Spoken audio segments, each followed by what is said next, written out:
Nah, dilanjutkan dengan asuhan pada neonatus 8 sampai dengan 28 hari.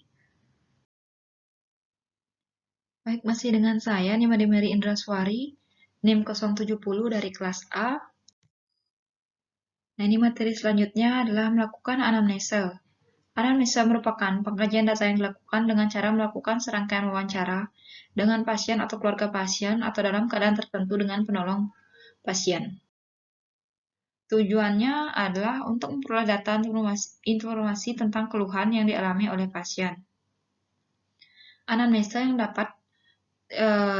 tepat dapat digunakan sebagai acuan dalam menegakkan diagnosa. Kemudian yang kedua adalah untuk membentuk komunikasi yang baik antara bidan dengan pasien, sehingga membangun hubungan yang baik dan kerjasama dalam pemeriksaan dan tindakan selanjutnya. Nah, hal-hal yang dilakukan saat anamnesa adalah mengkaji identitas, penanggung jawab, nama, agama, suku bangsa, pendidikan, pekerjaan, serta alamat. Kemudian yang kedua, alasan datang dan keluhan utama. Apa yang dirasakan dan keluhan apa saja yang dirasakan oleh ibu dan minta ibu untuk menjelaskan secara berurutan. Kemudian langkah-langkah anamnesa. Yang pertama, tanyakan tentang keluhan bayi, kemudian penyakit ibu yang mungkin berdampak pada bayi, kemudian riwayat bayi buang air kecil dan frekuensinya, kemudian bagaimana ibu menyusui dan kemampuan menghisap bayi, serta warna air keduban. Nah, di sini ada langkah-langkah pemeriksaan fisik. Yang pertama, tentu saja kita harus mempersiapkan alat dan tempat. Kemudian mendekatkan alat, menyalakan lampu pengaman, tentunya dengan mencuci tangan, menggunakan sarung tangan bersih, dan melakukan pemeriksaan fisik. Yang pertama, mengukur antropometri, yaitu menimba berat badan, mengukur panjang badan, serta mengukur lingkar kepala. Memeriksa kepala, kemudian memeriksa mata, posisi dan letak mata. Kita selanjutnya memeriksakan hidung, kaji bentuk dan lebar hidung, kemudian memeriksa mulut, kaji bentuk bibir apakah simetris atau tidak. Perhatikan juga daerah langit-langit mulut dan bibir jika ada bibir sumbing. Nah, yang selanjutnya ada memeriksa telinga. Periksa dan pastikan jumlah, bentuk, dan posisinya, simetris atau tidak. Kemudian pada bayi cukup bulan, tulang rawan sudah matang. Daun telinga harus sudah berbentuk sempurna dengan lengkungan yang jelas di bagian atas. Kemudian memeriksakan leher, lakukan palpasi pada leher.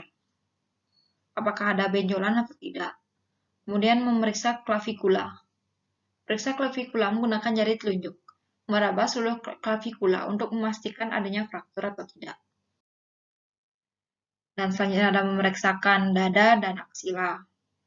Periksa kesimetrisan gerak dada dan suara saat bernapas. Kemudian periksa abdomen bayi atau perut bayi, amati tali pusat, observasi pergerakan abdomen, kemudian raba apakah ada massa atau tidak. Selanjutnya memeriksa anus dan genitalia. Pada anus terlihat lubang anus atau tidak. Periksa apakah mekonium sudah keluar atau tidak. Pada bayi laki-laki, periksa posisi lubang uretra, palpasi skrotum untuk memastikan jumlah testis. Kemudian pada bayi perempuan, pada bayi yang cukup bulan, labia mayora telah menutupi labia minora. Pastikan lubang uretra terpisah dengan lubang vagina. Yang selanjutnya, memeriksa ekstremitas. Memeriksa bahu, lengan, tangan, jumlah jari, telapak tangan, periksa adanya parunesia pada kuku yang dapat terinfeksi atau tercabut. Memeriksa tungkai dan kaki seperti kesimetrisan, panjang kaki, dan jumlah jari-jari kaki. Kemudian memeriksa punggung, periksa spina dengan cara melungkupkan bayi. Cari adanya tanda-tanda abnormalitas. Nah, yang terakhir adalah membereskan alat, mencuci tangan, serta mendokumentasikan hasil pemeriksaan. Selanjutnya ada asuhan untuk memenuhi kebutuhan asah, asih, dan asuh. Asah merupakan stimulasi mental yang akan menjadi cikal bakal proses pendidikan di mana bertujuan untuk pengembangan mental, kecerdasan, keterampilan, dan kemandirian, kreativitas, agama, moral, produktivitas, dan lain-lain. Kemudian pada bagian asih, di sini adalah pemenuhan kebutuhan emosi. Ini dapat dilakukan sedini mungkin, yaitu dengan mendekap bayi pada ibunya segera mungkin setelah lahir. Pada asih juga dilakukan bonding attachment, yaitu pemberian ASI penuh lewat gabung, kontak mata, dan hitung skor bonding. Kemudian selanjutnya asuh, di mana asuh ini adalah merawat tali pusat, memandikan neonatus, perawatan mata, pijat bayi, membelong bayi, mempertahankan suhu tubuh, dan pemenuhan kebutuhan tidur. Nah, sekian presentasi yang dapat saya sampaikan mengenai asuhan kebidanan neonatus, balita, bayi, dan anak prasekolah.